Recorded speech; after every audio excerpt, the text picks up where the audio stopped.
Oi, Nicolas. Oi, Tudo bom?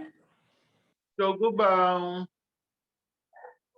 Só nós dois, por enquanto, né? Aham. Meu óculos está numa sujeira, que eu não sei o que é pior. Ficar de óculos ou sem óculos. Uhum.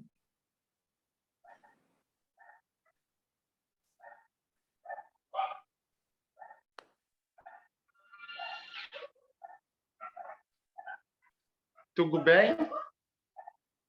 Comigo tudo, e contigo? O que é que tu tens feito? Deixa eu ver. Só estudando para a prova de banco de dados que eu botei nessa sexta-feira. Ah, é? Prova de quê? Banco de dados. Banco de dados? Que legal! Uhum. Que bacana!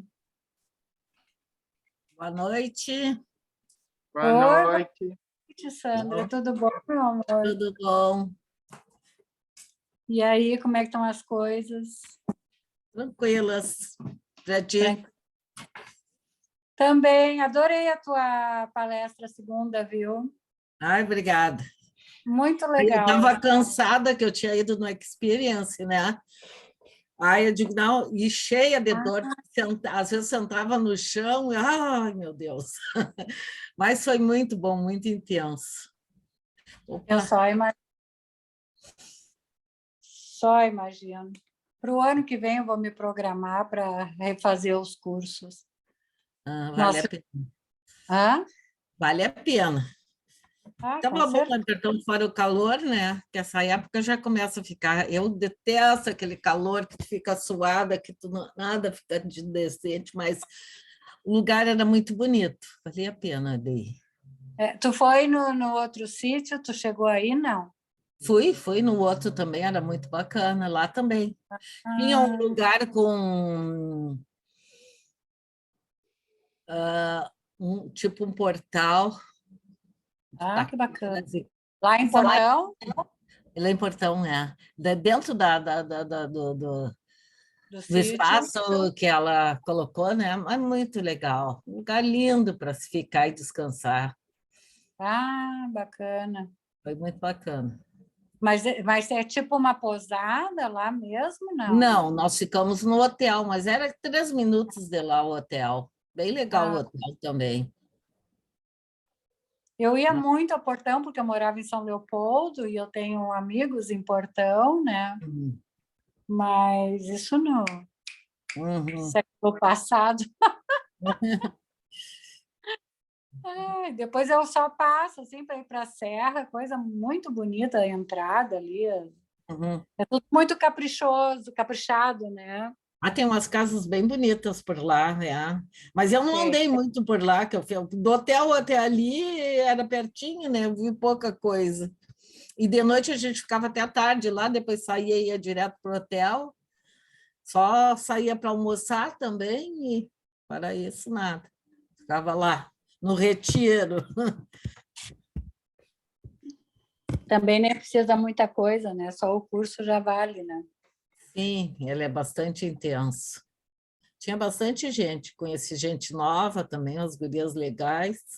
Pois é, guria, eu vi umas fotos, olha, assim, lotado. Eu acho que foi um dos que mais teve pessoa diferente, inclusive, né, Sandra? Uhum, tinha bastante. Eu tinha pessoas que tinham feito um curso que eu não fiz que eu já tinha feito 2 vezes aí eu estava repetindo 2. São pessoas que tinham feito da outra vez que eu não conhecia, né? Mas estava muito legal. Eu fiz o primeiro que foi lá no Libanês, no, sei lá, eu parece que era esse o nome do clube. Eu fiz. Tá, eu fiz lá a primeira vez. E depois o 2 eu fiz contigo, ali Uhum, naquele prédio ali comercial, sim. né? E depois eu não fiz mais nenhum. Não fiz Ah, mais nenhum. Boa Nenhum. noite. boa Boa noite. Tudo noite. bom? Bom.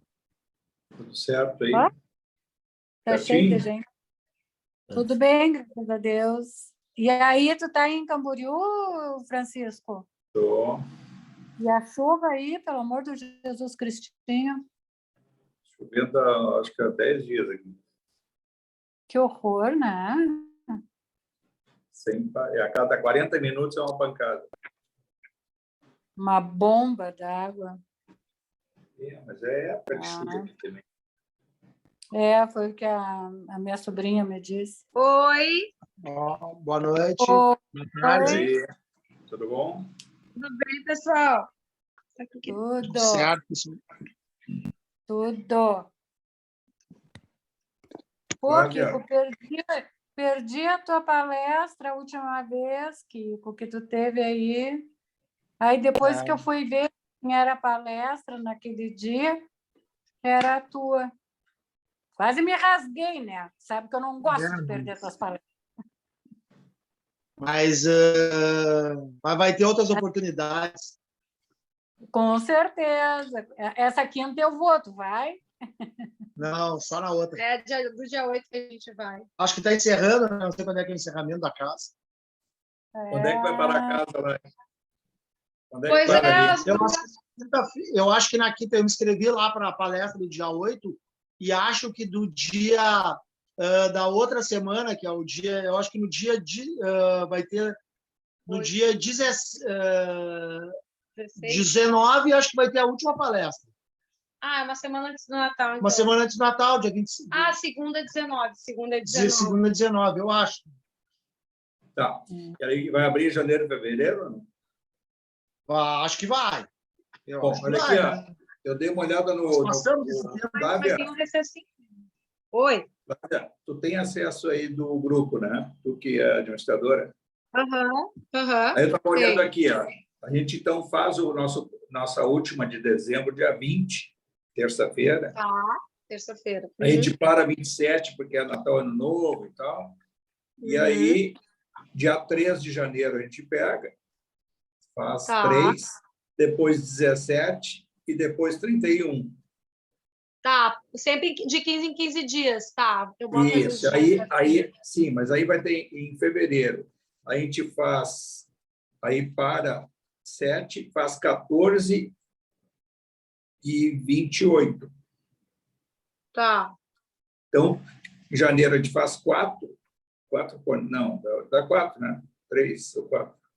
E no fevereiro a gente já faz o 28, depois já 28 já engrena e já vai direto. Tá, daí depois em março voltamos ao semanal, Sim, então. sim, aí fica 7, 14, 21, 28. Tá. Eu olho direitinho ali pelo calendário, fazendo de 15 em 15 Isso, e põe os dias. aí passa depois dando uma mensagem e aí depois de semana em semana vai só Retomando. Ô, Francisco. Porque aí cada um pode marcar os seus compromissos, negócios, viagens, será que for? Tá? Beleza, combinado. E tu ia falar o quê? Não, eu ia te dizer que baita aula aquela que eu te mandei lá, que eu fiz o print. Assiste aquela aula de novo. Vê o que tu acha daquele cara que está falando. Tá bom. Já até dei umas olhadas em outras ali, e assim, mas eu fico impressionado que como ajuda, o mundo espiritual ajuda. Coisa que eu nem me lembro. Eu fiquei impressionado. Isso é isso aí verdade, mesmo. olha aqui, ó, vem às vezes até o capítulo, local e coisa, assim, é mundo espiritual mesmo. Mas vamos fazer o seguinte, então, hoje é o 13, né? Sim, hoje é o 13, revendo os círculos de trabalho. Estava vendo aqui, no PDF está 62 a página. Tá. E aí, eu acho que é isso aí, então vamos fazer aí a oração e começar. Tá bom. Já que faz para nós, querida. Faz. Então tá, combinado. Então vamos lá. Amigos queridos do meu coração, companheiros desta caminhada maravilhosa em busca do nosso progresso, da luz. Vamos respirar fundo, relaxando, sentindo a nossa presença aqui, agora, sentindo o nosso corpo. Vamos fazer mais uma respiração bem suave, puxando devagarinho o ar, segurando, soltando e sentindo a presença dos nossos anjos guardiões, dos irmãos de luz, sentindo a presença da egrégora da Casa Lucas de Assis, desses companheiros incansáveis que nos acompanham nesse estudo, o mentor espiritual deste estudo,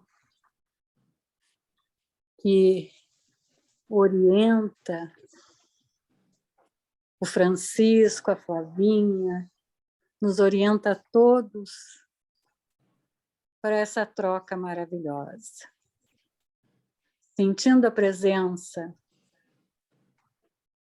deles, nos conectamos com a tia Ziza, com os irmãos franciscanos, com as irmãs Clarissas, Lucas de Assis e São Francisco. E envolvidos nesse amor, nessa luz, nesta paz, com o coração cheio de gratidão, façamos a oração que Jesus nos ensinou. Pai nosso que estais no céu, santificado seja o vosso nome, venha a nós o vosso reino, seja feita a vossa vontade, assim na terra como no céu. O pão nosso de cada dia dai-nos hoje. Perdoai as nossas ofensas, assim como nós perdoamos a quem nos tem ofendido, e não nos deixeis cair em tentação. Livrai-nos de todo mal, ó Pai Todo-Poderoso. Que assim seja. Então, vamos lá, pessoal, retomando os estudos do livro Voltei. Vamos para o capítulo 13, Revendo os Círculos de Trabalho. O retorno ao Rio emocionava-me. Não ignorava que a maioria dos recém-libertos do plano físico não se podem movimentar com a eficiência desejável.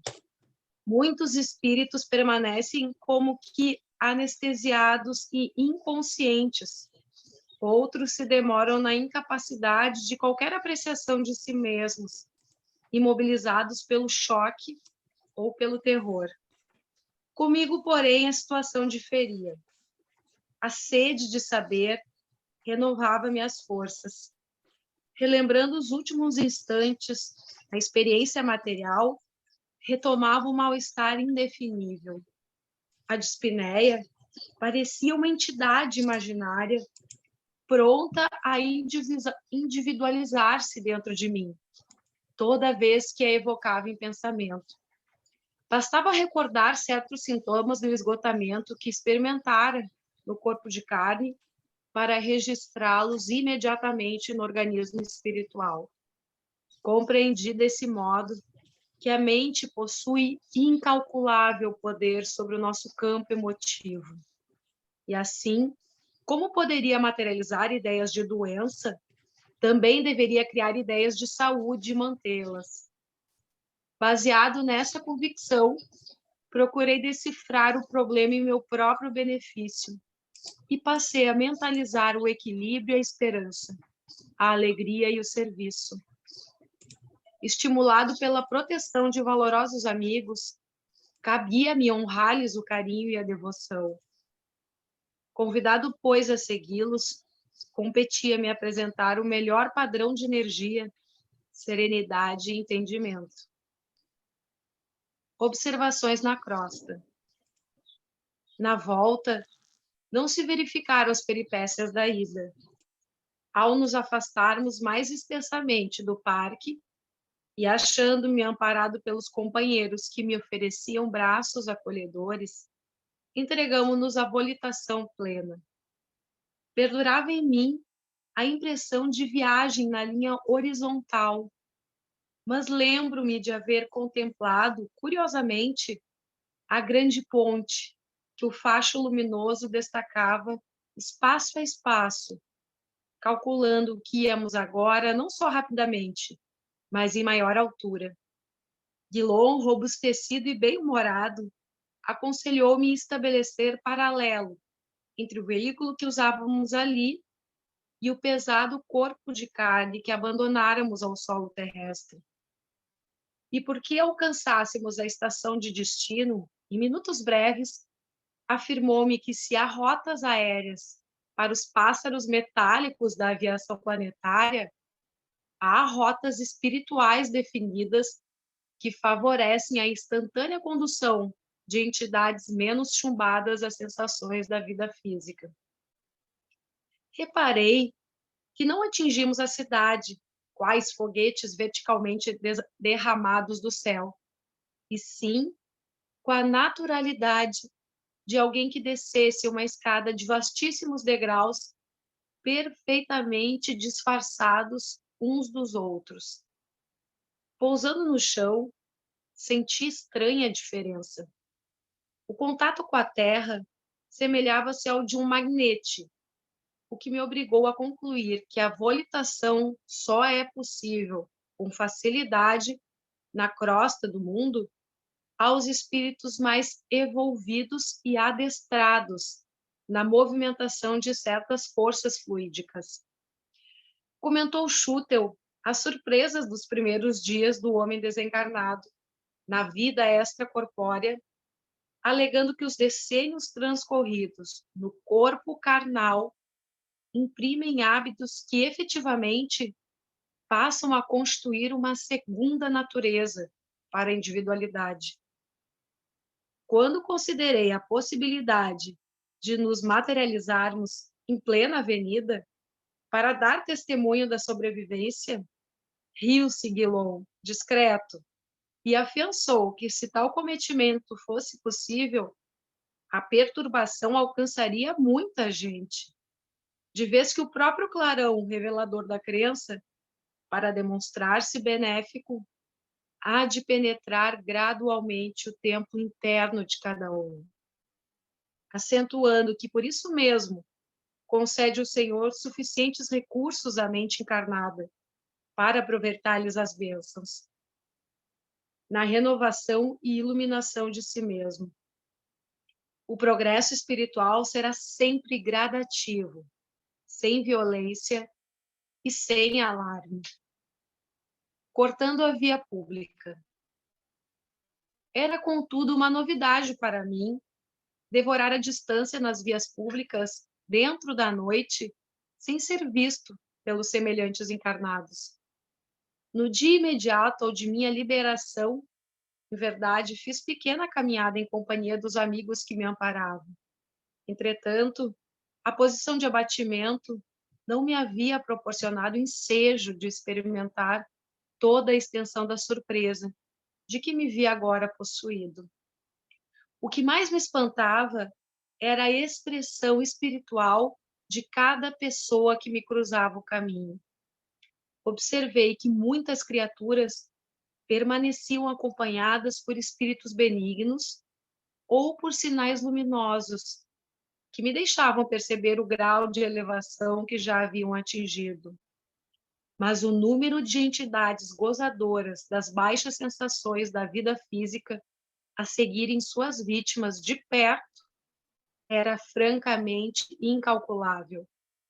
Anunciou-me Guilom que bastava breve exame para identificarmos a natureza do vício de cada uma. Pouco a pouco, embora o tempo curto, verificava por mim mesmo, através dos gestos com que se revelavam, os espíritos ainda presos às paixões sexuais, aos tormentos do ódio e aos caprichos da vingança. O irmão Andrade, a cuja assistência recorrera muitas vezes nos últimos tempos de minha tarefa humilde para socorrer alcoólatras inveterados em casos difíceis nos quais a obsessão se caracterizava perfeitamente, indicou-me alguns transeuntes torturados pela dipsomania. Estavam seguidos por verdadeiros vampiros, de forma repugnante. Alguns completamente embriagados de vapores, outros demonstrando aflitiva sede, pálidos e cadavéricos. O quadro mais inquietante, porém, era constituído por um morfinômano e pelas entidades em desequilíbrio que se lhe jungiam. Parecia um homem subjugado por tentáculos de polvos enormes. Vendo-o aprisionado em cordões escuros, perguntei ao amigo Andrade como interpretar a visão que tínhamos sob os olhos, esclarecendo-me ele, então, que os hipnóticos, mormente os mais violentos, afetam os delicados tecidos do perispírito, proporcionando doces venenos aos amantes da ociosidade. Os fios negros são fluidos de ligação entre as lampreias invisíveis e os plexos da vítima encarnada. Compreendi com mais exatidão que o viciado de qualquer espécie é compelido a procurar material emotivo para si e para os que o obsidiam, caindo invariavelmente na insaciedade que o caracteriza. Fitei Guilom espantado e indaguei. Que acontecerá ao infeliz destes se ele desencarnar? Se a morte encontrá-lo em tal posição, respondeu sereno, vagueará por aí à vontade dos verdugos que o exploram vorazes, até que um dia delibere modificar-se intimamente para o bem de si mesmo. Aula de preparação espiritual. Daí a minutos, penetrávamos respeitável instituição, onde cooperaríamos na transformação de entidades perigosas pela avançada cultura desviada para o mal. Conduzido por Guilom à extensa sala, com surpresa forte, aí encontrei Leopoldo Cirne, rodeado de dezenas de entidades menos evolutidas, ali escutarem a palavra atenciosas. Era uma aula perfeita, na qual o velho amigo preparava futuros companheiros para a contribuição espiritual de ordem elevada. Notei-lhe a preocupação de sintetizar para ganhar tempo. Dos tópicos registrados por mim, assinalei por mais expressivo o ensinamento da cooperação. Ainda depois da morte, enunciava ele, a fraternidade é o caminho da salvação.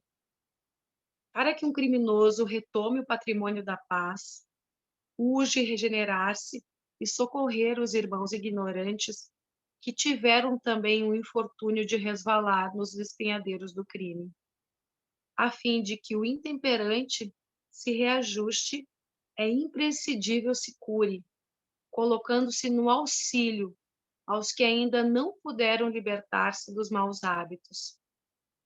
Se o ingrato deseja iluminar o próprio caminho, convém-lhe a reparação dos erros em que se mergulhou impensadamente, amparando o próximo de coração enrijecido, despertando para os benefícios da gratidão. Inadiável, portanto, é a reforma íntima com trabalho de autoaperfeiçoamento, para que a dádiva da reencarnação produza frutos de paz e sabedoria. Os espíritos, revelando fundo interesse, ouviam-no com a mesma atenção com que na terra se registram informes alusivos ao dinheiro fácil. Sorridente, Guilom comentou a posição diversa em que nos achamos, atravessado do sepulcro. Enquanto no mundo vulgar, esmagadora maioria das criaturas menospreza a alma, atendendo às vantagens imediatas do corpo, sobrevindo à morte, assinala-se a reviravolta. Os indiferentes de ontem, na maioria, buscam o ouvido das impressões que lhes ficam da experiência física, procurando as vantagens da alma. Ninguém se eleva do chão planetário ostentando asas alheias. E daí, as organizações numerosas de assistência e socorro sobre a Terra mesmo. Cirne é um dos pioneiros dessas escolas de preparação espiritual. Terminada a aula, veio ter conosco, prestativo e amável. Então, disse-lhe satisfeito, orientando nossos irmãos para o céu? Fitou em mim aqueles mesmos olhos cintilantes que lhe conhecíamos noutro tempo e respondeu: Não, Jacob, não é bem isso. Se na esfera carnal trabalhamos na condução do próximo para que aprenda a bem morrer, cooperamos agora a fim de que saiba renascer com proveito. Nos serviços de doutrinação. Não tive tempo para refletir-lhe a resposta sábia. Schutel veio buscar-nos para o serviço de evangelização.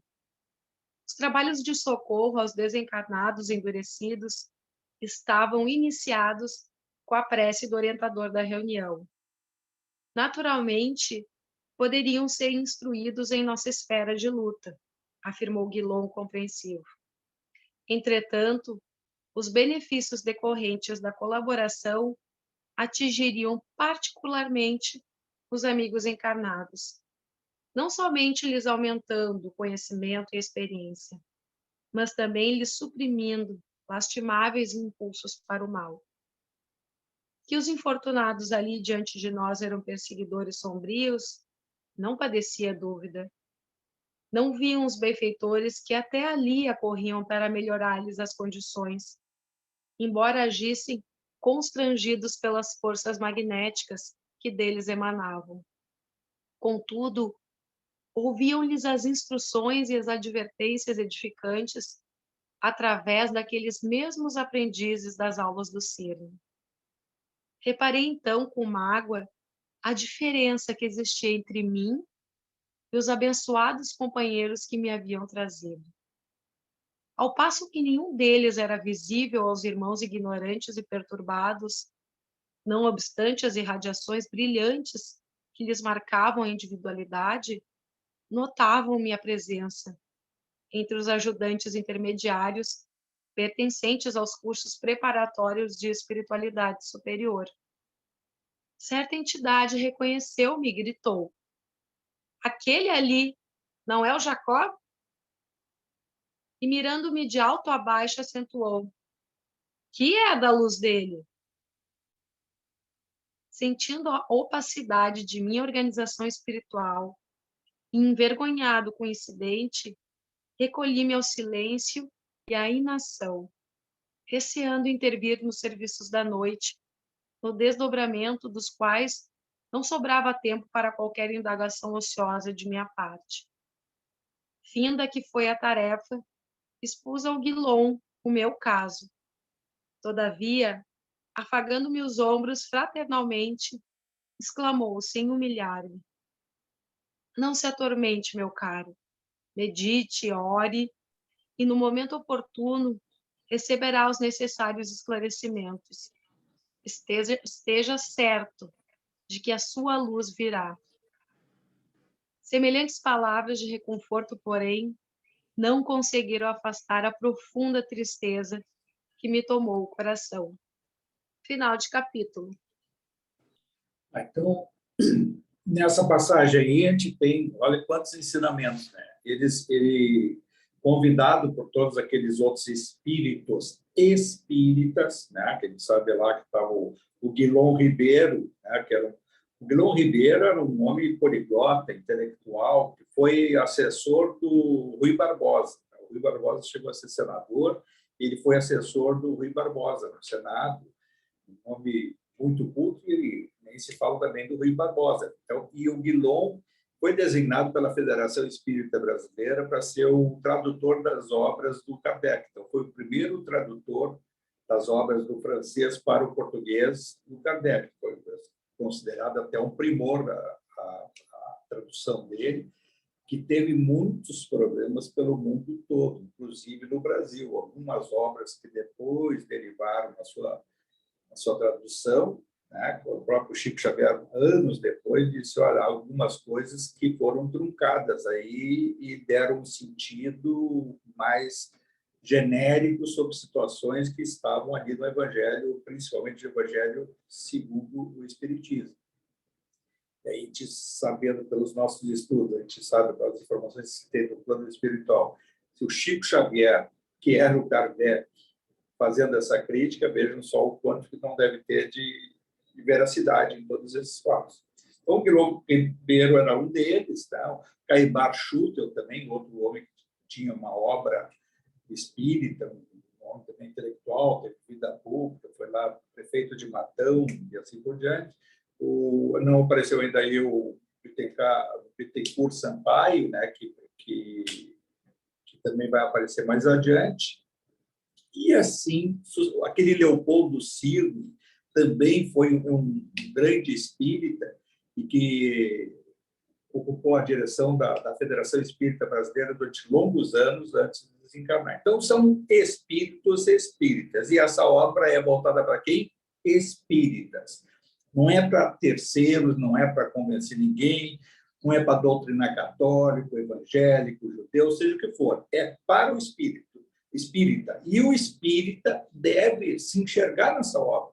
Se a gente olha assim, o Frederico Figner, né, que é o irmão Jacó, que teve toda aquela trajetória dele, voltado para a caridade, um homem que se transformou. Todos nós aqui, quem não nasceu em lar espírita, se transformou. Né? A maioria entre nós chegou pela dor. Alguns até pelo colateral, mas o sentimento de dor, né, de terceiros que nos levou ao centro espírita, a nossa mudança, a nossa transformação, a nossa estrada de Damasco, lá de Paulo. Né? Encontramos os impulsos que nos levavam a querer se interessar pelo Evangelho. A gente não vive o Evangelho, a gente não conhece o Evangelho, a gente tem um interesse, uma vocação agora de procurar ser uma pessoa melhor, procurar ser um espírito melhor.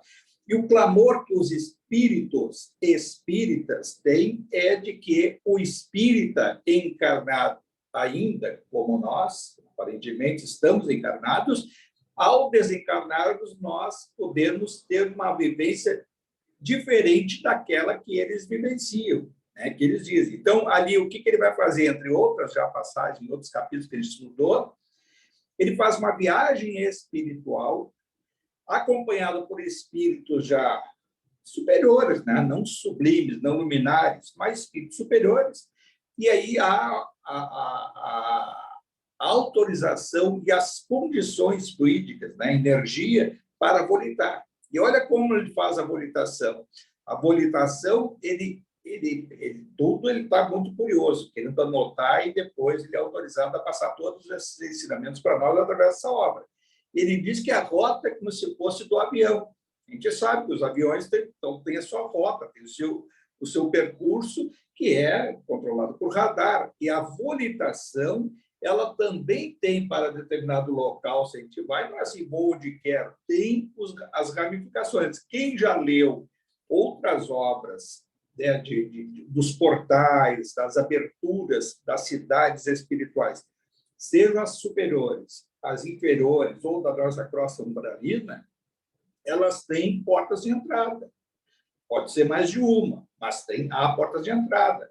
Nós temos, num centro mediúnico, as portas de entrada para a espiritualidade. Por quê? Vai ser ali um facilitador de acesso. Não significa que seja só pela aquele meio, mas fluidicamente vai o espírito se beneficiar daquele acesso para chegar no seu objetivo, seja para cima, seja para baixo. Pode ver aqui, nas salas, então, quando os espíritos estamos em processo mediunizado, muitas vezes o espírito sabe onde ele vai passar, os feixes de energia do fluido condensado pela corrente mediúnica vai ser canalizado ali, para cima ou para baixo, com uma forma mais rudimentar para baixo. Lógico que a energia é mais densa. Isso existe em todos os locais, na nossa residência, há locais em que os espíritos que, porventura, estejam junto conosco, e eles estão sistematicamente junto conosco, porque não há espaço vazio no plano espiritual. É lógico que a quantidade de espíritos é que vai variar. Agora, não significa que a gente tenha aquela prerrogativa de achar que no nosso terreno, na nossa casa, no nosso apartamento, não vai vir nenhum espírito. Pode vir pela invocação do nosso psicológico, nosso psiquismo, né? A psicosfera nossa, de atração, e exatamente pela nossa atitude mental. E a nossa atitude mental, quando ela está em sintonia com um hábito, mesmo material, que exale o quê? O fluido vital. Todas as coisas elas têm um duplo. A gente sabe lá naquela obra, já falei mais de uma vez aqui, quem leu sabe bem, aquela lá, o Sexo e Destino, né? Aquela que dá aquela...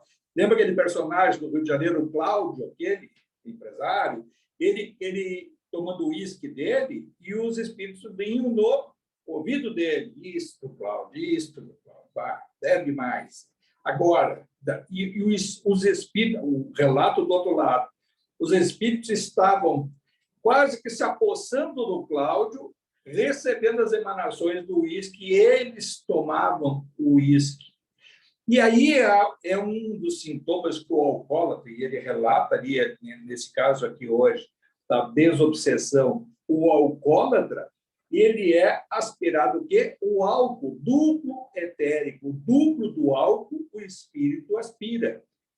Por isso que o alcoólatra e o drogado vão ter uma necessidade cada vez maior de uma quantidade de absorção. Por quê? Porque ele tem que estar dividindo. E se ele tiver a persistência, o hábito nocivo desse vício, ele vai ter sempre uma quantidade grande de espíritos que vão ver, pô, vou ficar ao lado desse aí, porque esse aí é dos bons. Ele já não fica do lado dele, fica morando na casa dele, no quarto dele, na sala dele, para se alimentar, e vai fazer tudo ali. Por isso que esses ambientes espirituais de pessoas viciadas, vai ver lá naquelas regiões do crack, lá em São Paulo, e as grandes centros hoje, tudo que é lugar tem a quantidade de espíritos da mesma forma que encarnados em número bem superior, mas eles estão induzindo aqueles encarnados a consumir mais e mais drogas. Aí a gente pode imaginar o seguinte, isso acontece nessas obras, é o nosso relato? Não. Isso acontece conosco, já aconteceu. Esses espíritos, o irmão Jacob, ele não vai externar ali, mas em algum momento, por que ele não vê pulsando aquela luz dele? Que ele é até acusado por um obsessor. Como qualquer um de nós poderia ser acusado numa corrente mediúnica. Por quê? Porque aparece ali, desvenda o seu passado recente. Ele teve momentos da sua encarnação que ele sentiu uma série de situações que manifestava para o plano espiritual energias compatíveis com aquele polvo ali, que ele diz assim, que são energias, vibriões coléricos, por exemplo, que são energias da nossa raiva, da nossa impaciência, da nossa, a nossa vontade de se vingar de alguém ou de uma situação, de um grupo de pessoas, a nossa ira. Isso gera no nosso psiquismo, a nossa psicosfera, energias desajustadas que têm esse formato. Alguns dizem que ela é forma gelatinosa, outros aí dessa forma, se fosse um polvo, fosse uma energia que toma conta do nosso envoltório e ela se move, e ela tem uma energia vital que é comandada pelo nosso próprio pensamento. Vai fazer um trabalho de desobsessão com uma pessoa dessas, uma pessoa que esteja enferma dessa situação, não há como dizer assim, em um atendimento vai resolver o problema, porque se a usina não for o que produz aquela energia, não for modificado, não for regenerado, ou tomar uma providência mental de refazer todo aquele processo fluídico, não vai ter muita eficácia o seu próprio atendimento. Então, o que faz? Essa viagem que ele fez ao Rio de Janeiro, num centro espírita, ele ali viu coisas, comparou com os atendimentos que ele já tinha como encarnado, viu do outro lado e ficou mais impressionado ainda quando as informações no campo teórico, dos estudos que ele tinha, de menções dos orientadores dos trabalhos, ele viu uma realidade do outro lado que fecha com todas as informações que ele, no campo teórico, tinha absorvido. E nós sabemos, quando a gente fala assim, repete toda hora, o André Luiz diz que 75% dos espíritos das pessoas vibram com energias negativas. Está ali. Ele não disse que a grande maioria dos encarnados e desencarnados vibravam no mal, circulando pelas ruas, pelas áreas de espera do próprio Centro Espírita, e ele mais adiante, até nós vamos estudar lá adiante, o desempenho dos próprios médiuns da corrente mediúnica. E isso vale, mais uma vez, sempre repete, vale para nós, mas não como, assim, como forma de assim, então estou mal, não devo fazer. Não, tem que lutar, travar uma luta interior para se modificar. Procurar ser o espírita, a doutrina espírita jamais vai dizer assim, tem que ser, é a perfeição, é só a luz. Alguns dirigentes vão dizer, talvez, falta até de sei lá, né, ou de conhecimento, ou de alguma inspiração equivocada, e dizer só os bons, só aqueles puros, só os espíritos que já alcançaram uma virtude que vamos atender. Só esses vão fazer tal coisa na corrente. Isso é um estímulo aos obsessores. Basta colocar um intruso, basta colocar na inspiração ao dirigente dizer que o fulano não está bem e tira da corrente. O que os obsessores querem é isso. Agora, o que eles não querem é luta para travar, uma luta interior para se modificar. Por isso que jamais esteja, não está bem, vai para o centro espírita, vai com toda a dificuldade e vai sair de lá melhor do que entrou. Pode, ocasionalmente, não participar da corrente, vai ter humildade de pedir uma ajuda e seguir em oração, em sintonia com o superior. Porque essas entidades, olha aqui, está um grupo espírita no Rio de Janeiro, então está ali o Guilom, Caibar Schutel, né, o Leopoldo Ciro, espíritos, olha, com autoconhecimento a fazer um atendimento numa casa determinada lá, que eles não foram lá porque ia sair essa obra, porque é da sua habitualidade. A nossa casa lá, a Lucas de Assis, as entidades que estão ali, muitas vezes, nem os dirigentes, nem aquele que possa ter uma mediunidade mais apurada pode, eventualmente, perceber que há espíritos orientadores, doutrinadores presentes ali, que não tem nada a ver, às vezes, com o psiquismo de alguém que acha, é esse, aquele, então é a tia Cisa, é o Lucas, é o esse ou aquele. Tem um espírito que tem um sentimento de ajudar, auxiliar aquele que procura a casa. O intermédio, o que ele vai se utilizar é da vontade, da vocação daquele grupo que se reúne, querer o bem coletivo, e vai se aproveitar desses fluidos, desse ectoplasma, para assistência. Por quê? Quem mais é beneficiado no contexto é o próprio médium.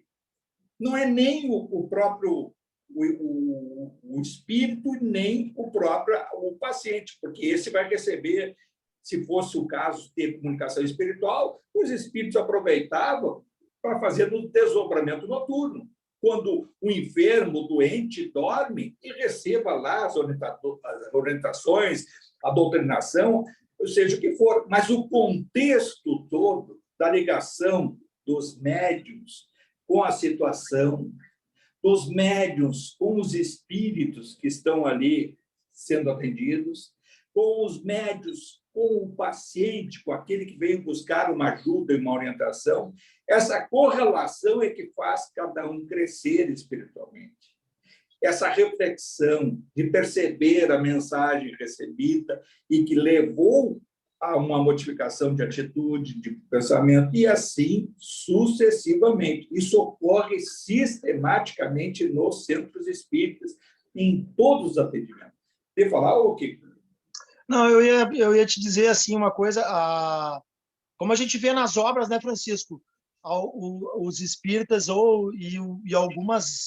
alguns espíritos, né, alguns espíritos sublimes que receberam mensagens e achavam que eram as mensagens de Maria, as mensagens de Cristo, as mensagens do Senhor, do próprio Deus, né? E na realidade eram espíritos intermediários de outros espíritos, e nem por isso a mensagem ela foi desqualificada, né? Porque eles não se mostram, né? Eles não se apresentam, né? É dessa forma, por exemplo, que muitos espíritos, né, que se manifestam e que colocam o nome, um amigo, tá? O que se apresentou lá, organizando em nome de Jesus toda a codificação, o espírito que me chama de verdade, que era o João Batista, primo dele. O mais dentre os nascidos de mulher, este é o mais virtuoso, o mais superior, mais perfeito. Isso Jesus disse, o primo dele, João Batista. Quem foi João Batista? Aí busca lá para trás todas aquelas encarnações que a gente já falou que ele teve. E aí a gente vê a lei de causa e efeito sempre dando deixando a sua marca. Se a gente for estudar também a personalidade do espírito de Chico Xavier, todas aquelas encarnações, a gente vai ver que uma com a outra tem conexão. Se a gente for buscar lá antes de Cristo, 600, 700 anos antes, o profeta Daniel foi o Chico Xavier. E o profeta Daniel foi o primeiro nas escrituras sagradas a falar do Apocalipse, ele dando sempre a premonição dos tempos futuros. E aí foi o mesmo do Apocalipse, o João Evangelista, né? Que escreveu, recebeu de Jesus sem compreender o Apocalipse. E Jesus disse, na hora certa, o Consolador, enviarei o Consolador prometido que haverá de esclarecer para todos sempre. E quem é que veio o Consolador? Veio por Kardec, que era o João Evangelista. O Francisco de Assis tinha aquele estado dele de sublimação, de visualização de Jesus e tudo. Ele tinha essa conexão espiritual de perceber as coisas que lá do Daniel, lá do João Evangelista, e traziam para ele sabia do que estava para vir, daquela sombra da igreja, aquela cortina ia se abrir logo adiante, estava no ano 1200 e pouco, e lá foi em 1857 que foi se abrir as cortinas para o Consolador, que é a doutrina. Então, quando a gente fala em tempo, esse nosso tempo aqui, 10, 20 anos, que está... A sensação do tempo está cada vez mais rápido, né? Felizmente, essa situação, mas aí a encarnação também passa rápido. O efeito Schumann, que a gente sabe que é o vetor da Terra, que é a rotação no eixo da Terra, ele se alterou milimetricamente, mas isso deu a sensação da velocidade do tempo na nossa vida. Tanto é que a gente olha para trás, olha 2, 3 anos, parece que foi ontem. A gente estava falando de pandemia, foi isso, aquilo. A pandemia foi em 2020, 2019, Covid-19, final de 2019. E aí ele vem nesse tempo todo que nós passamos e nós já estamos aí, já passou todo esse problema, estamos enfrentando outros desafios, e esses desafios eles têm que ser enfrentados com crescimento espiritual. E isso é fundamental.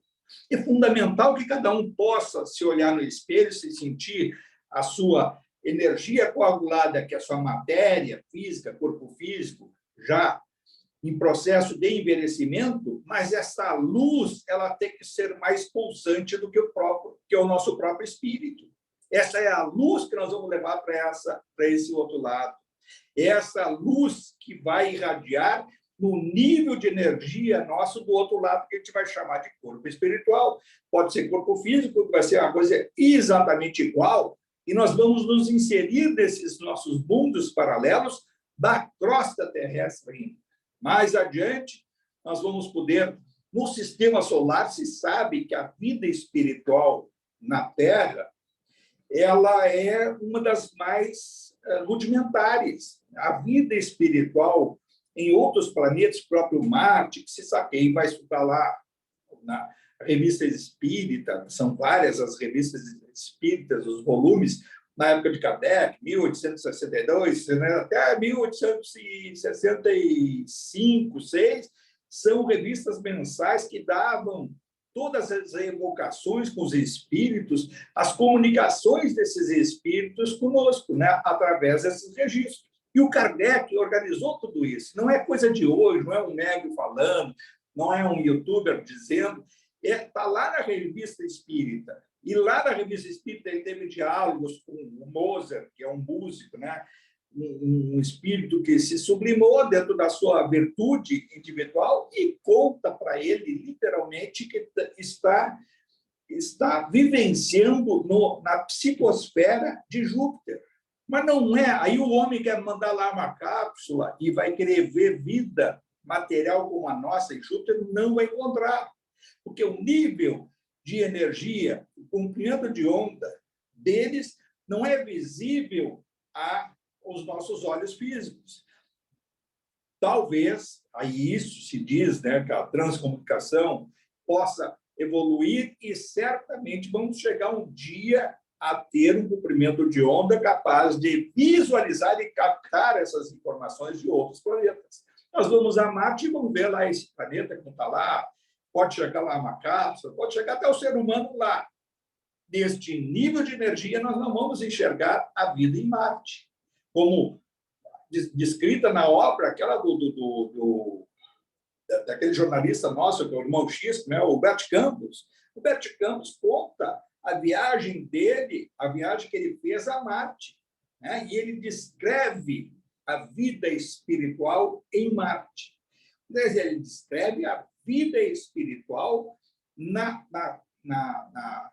no psiquismo de Marte. Agora, se vem um chamado extraterrestre e visita a Terra na quinta dimensão, sai daqui com a impressão de que a Terra é um planeta absolutamente superior, quinta dimensão da Terra. Mas bem nas zonas umbralinas inferiores da Terra, sai daqui espantado.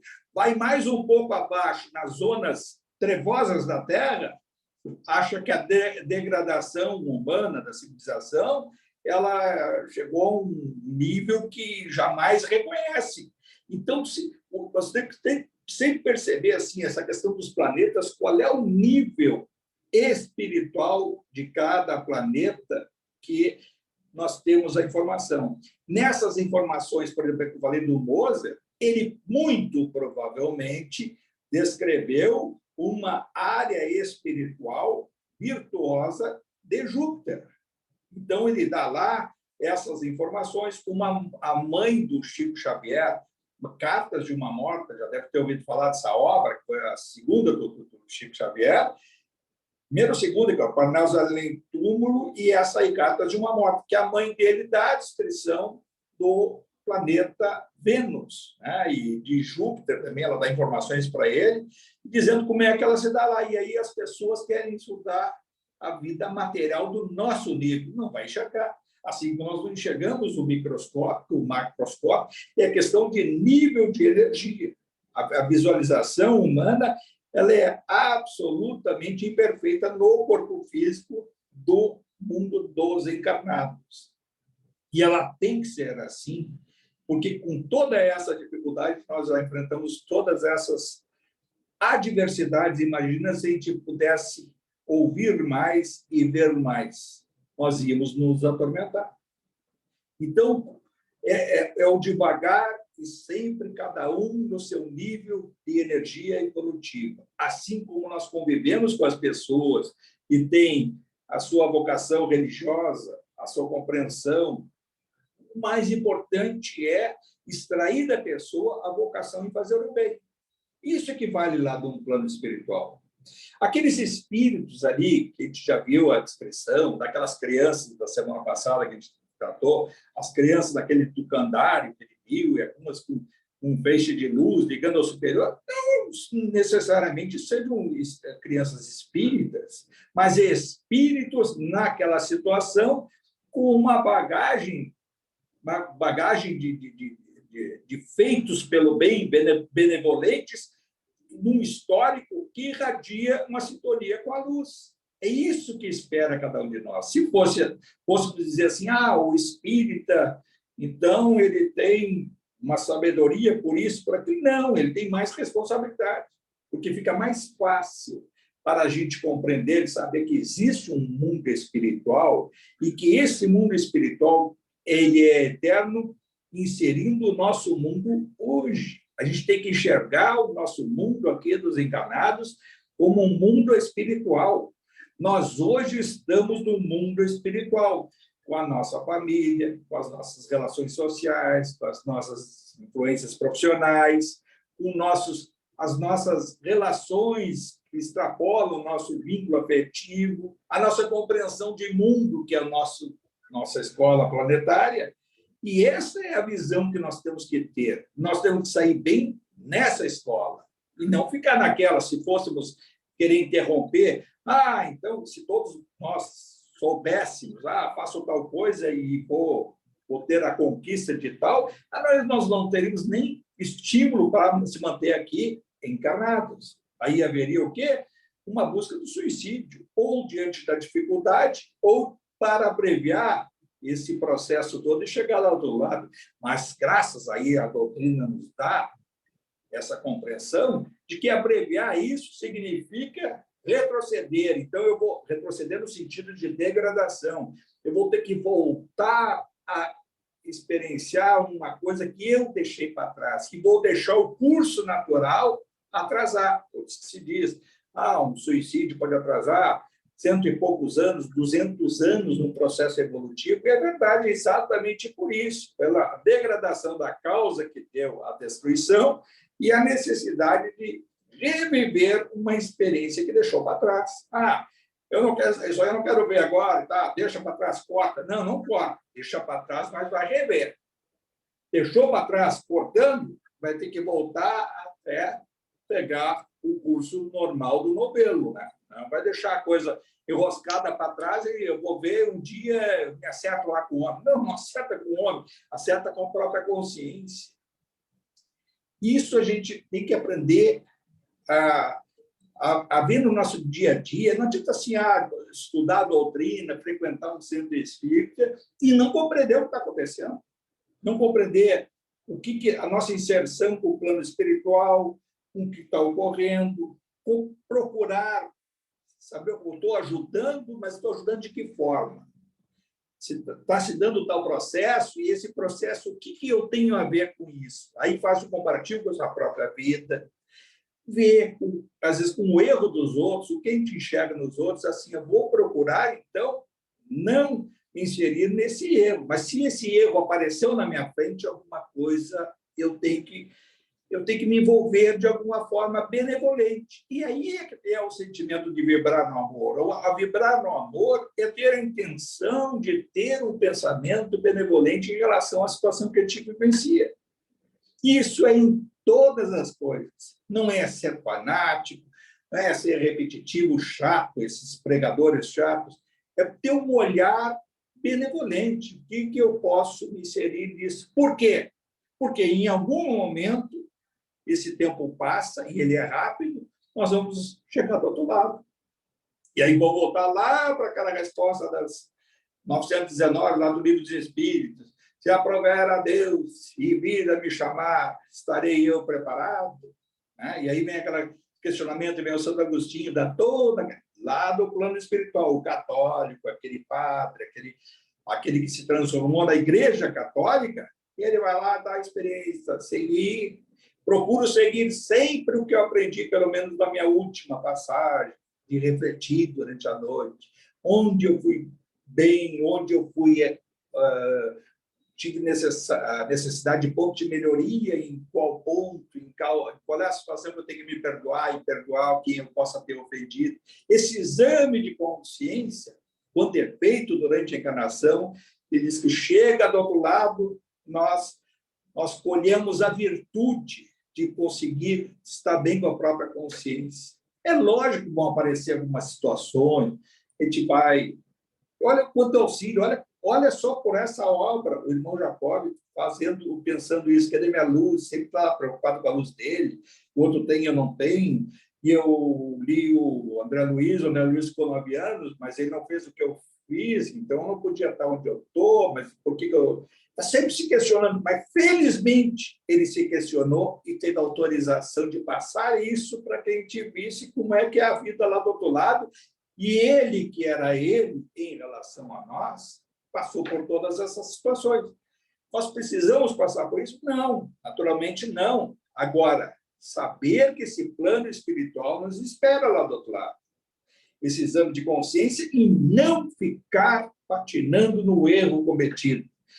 Fez tal coisa, olha ali quantas experiências, 3, 4 semanas atrás, aquele que tinha matado alguém, aquele que tinha, estava sendo acusado pelas trevas, estava sendo acusado, o que disse o Bezerra? Deixa, não te fixe nisso, já passou, tu já vivenciasse situações que compensasse, a tua consciência está trabalhando esse perdão, não te fixe nisso, foi acusado por um obsessor, homicida, esse aqui, lembra naquele portal que ele estava passando para uma região mais tenebrosa, e aí o Bezerra disse para ele, não te fixe o quê? O que faz um obsessor para nós? Ele procura fazer com que a gente se lembre da falta cometida, para a gente cair na culpa, e a culpa atormenta, fecha o espírito. Olha só ali, o irmão Jacob naquela sessão. Esse é o irmão Jacob? Sim, é ele. Onde está a luz? A luz, aquele que dava palestras, aquele que doutrinava espíritos, aquele que era da Federação Espírita, aquele que era reconhecido pela sua bagagem intelectual, aquele que era rico, um empresário de renome, um homem que ajudava tudo e a todos, estava ali, não tinha luz, e os outros que estavam atendendo no anonimato, com a sua luz. E cadê a luz do Jacó? E ele, o quê? No momento, se fechou. Que aí ele é orientado pelo Guilherme Ribeiro, não te atormentes, não te fixes nessas imagens psíquicas do passado. Mais adiante, tu vai entender e vai saber como enfrentar essa situação. Então, o espírito obsessor, ele, muitas vezes, eles vêm quando a gente está se sentindo bem, está num momento até de alegria, né? De paz consigo mesmo, eles tentam, muitas vezes, nos incutir uma anomalia, um desajuste para que a gente saia daquela paz interior. E, às vezes, ele não consegue, é mais difícil quando a gente eleva o pensamento, porque eles não conseguem isso. Aí eles vão fazer com quem? Com afeto nosso. Eles vão tentar lá, com um filho, com a sogra, o sogro, o tio, o pai, seja quem for, aquele que vai nos irritar com maior facilidade. E aquele vai ser o porta-voz desses espíritos. Aí a gente pode pensar, mas que inferno essa vida, que é isso e aquilo. É o aprendizado. A gente, todos são irmãos. Jesus estava na cruz, né? Vibrando num amor celestial com todas aquelas atrocidades que ele foi vítima. E nós, diante desse desconforto, de uma entreguinha, nós vamos sair da nossa paz interior. É possível até que a gente caia. Mas caiu, vigiar, ou seja, se dar conta, não vou entrar nessa. E aí é o silêncio. Aí eu conheço a ti mesmo, me conheço, não vou responder agora. Passa, vai lá tomar uma água, volta, vai lá no banheiro, passa água na cara. Dá uma volta, abre uma janela, fecha e volta, e aí, se insistir, aí está assim, não vou. Aí, daqui a pouquinho, se for necessário, uma atitude humana. Eu não quero me incomodar contigo, eu já discuti, já decidi que eu não vou falar esse assunto contigo. Vamos trocar de assunto. Alguma coisa, mas sintonizando com a luz. E não com a vendetta, diz assim, olha, se continuar assim, se disser mais uma, eu vou dizer o que ele merece ouvir. Aí eu já estou convocando os adversários dele, e essa energia chegou aqui, eu vou me fortalecer e vou dizer coisas que ele nem estava pensando. É assim a nossa vida. E esse é o aprendizado. Aquilo ali que aconteceu, que ele vivenciou na desobsessão, o que ele viu ali, aconteceu com ele. Aconteceu com aqueles outros espíritos, claro que há 100 anos atrás, 200 anos atrás, em outra encarnação, em outra experiência, Eles vivenciaram também isso. E não adianta a gente achar que aqueles espíritos, os nossos orientadores, também passaram por isso. O Bezerra de Menezes e o Chico Xavier, já disse aqui há 6.000 anos atrás, estavam lá num mundo ligado à capela, se digladiando, usando lá uma energia atômica, um povo contra outro, e eles estavam lá 6, 7.000 anos atrás. De um lado o Bezerra, do outro lado o Chico Xavier, e outros desses espíritos sublimes que nós conhecemos hoje. 6.000 anos atrás parece, mas é rápido. Mas aí esse processo de transformação, de reajuste, vai levando. E aí é por isso que o Bezerra recebe o convite de Maria para subir e se desligar um pouquinho dessa área mais densa da Terra. Eles não, tem uma necessidade de ficar mais aqui. O que é a necessidade dele? Que mais pessoas, mais espíritos não cometam o erro que ele possa ter cometido no passado. E é por isso que o Chico Xavier, quando se referia ao é isso e aquilo, e ele dizia, do nome dele fica mais, é o cisco, é o próprio cisco que ele estava enxergando 3, 4, 5.000 anos atrás. Um João Batista, primo de Jesus, né? As encarnações, dizendo por que teve a sua cabeça decepada? Porque decepou cabeças também há 3.000 anos antes de Cristo. Então, é o processo de idas e vindas que a gente fica achando aqui, aí nós, os outros, os sublimes e aqueles que estão embaixo. O que a gente tem que fazer é, quando tem a oportunidade de subir, é dar a mão também lá embaixo. É por isso que há espíritos sublimados que, às vezes, dão um passinho e dizem assim, só um pouquinho que eu preciso buscar alguns. Está lá o espírito da Alcione, né, no Renúncia. Tá? A renúncia dela a um mundo superior para fazer um processo de buscar lá embaixo o seu afeto. E aí deu a mão, teve que se investir numa energia perigosamente, né? Porque o mundo dos encarnados, na nossa crosta na Idade Média, era terrível, e ela veio para se juntar ao seu afeto que havia ficado para trás.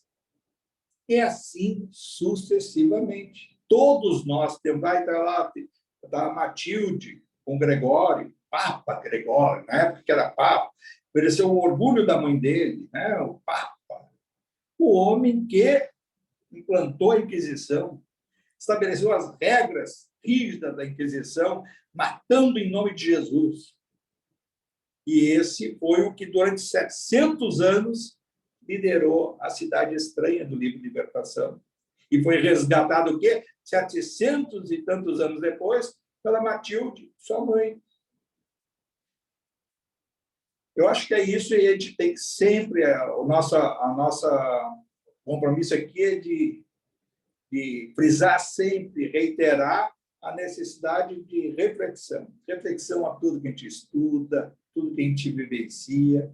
Onde tiver dúvida hoje, o que a gente tem de condições de buscar o conhecimento olha, quando tiver assim, o nosso lápis foi escrito, aquelas outras obras lá daquela época, o plano espiritual superior, aquele plano espiritual que era imaginário, ficção para nós, hoje é o nosso mundo real aqui, onde a gente tem tudo na palma da nossa mão, com um computadorzinho, com essa forma que a gente está aqui discutindo e refletindo, de uma forma simultânea, coisa que antigamente as pessoas tinham que ter acesso a um livro que era publicado, era lido, relido, folhas que se saltavam de um de outro, aí tinha só uma obra e ficava se saboreando com aquela obra, e disse, vai sair um ano que vem, não, daqui a 2 anos talvez saia, vou ver se alguém vai à Europa e vai trazer uma obra em francês ou em inglês.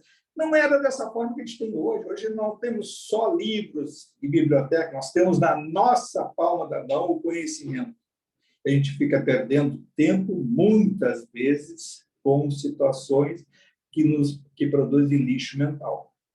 Isso sim, talvez, chegando lá do outro lado, aquela famosa frase que os espíritos dizem, se eu soubesse que a vida era tão curta, se eu soubesse que a passagem lá foi isso, e eu ficava perdendo tempo com coisas que não levavam a muitas conclusões, e eu não refletia. Eu reservava uns minutos do dia para isso, para aquilo.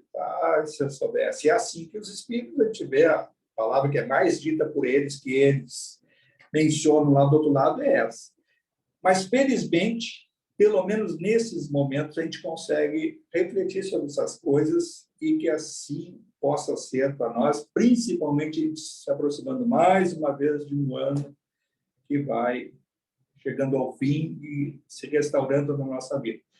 Que os nossos espíritos possam compartilhar cada vez mais essas situações, a gente possa sempre ser cada vez mais grato ao alto, grato a Jesus, grato aos mensageiros de Jesus, que estão nessa espiritualidade, nos auxiliando, nos mandando mensagens, aos espíritos que quase que simultaneamente façam a sua obra, revivendo o evangelho verdadeiro de Jesus, mas sentindo este evangelho, sem fanatismo, sem dogmatismo, mas sim querendo a cada dia procurar ser uma pessoa melhor, ser uma individualidade, uma luz mais compatível com o Criador, que é a perfeição universal.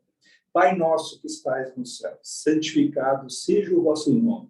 Venha a nós o vosso reino e seja feita a vossa vontade, assim na terra como no céu. O pão nosso de cada dia nos dai hoje. Perdoai as nossas ofensas, assim como nós perdoamos a quem nos tem pedido. Não nos deixeis cair em tentações, e que assim seja. Pessoal, então é isso aí. Beleza. Já em dezembro. Valeu, Francisco. Obrigado. Eu agradeço a presença que de todos aula, aí. hein? Uau! Tudo Boa de noite. bom para você. Tá bom? Eu não sei Tchau, quem vai Tá desligar suando, hoje. Francisco? Não, mas todo mundo vai Ei? saindo. Tu tá Eu? suando, Boa Francisco? noite. Suando. Tá calor aí. Vai chover mais. Não, Foi olha, muita- tu tava assim numa inspiração. Ô, Francisco, foi inspiração com transpiração, né? A inspiração vem com muita transpiração também. Uau, foi. Eu tô aqui, ó, de queixo caído ainda, assimilando tudo isso. Tá, Uma pessoal? boa noite, pessoal. Boa noite para vocês. Tchau, Boa noite, Francisco. Tchau, tchau. Gratidão. Boa noite, pessoal. Obrigada, Francisco. Obrigado, Francisco. Obrigado. Muito obrigada.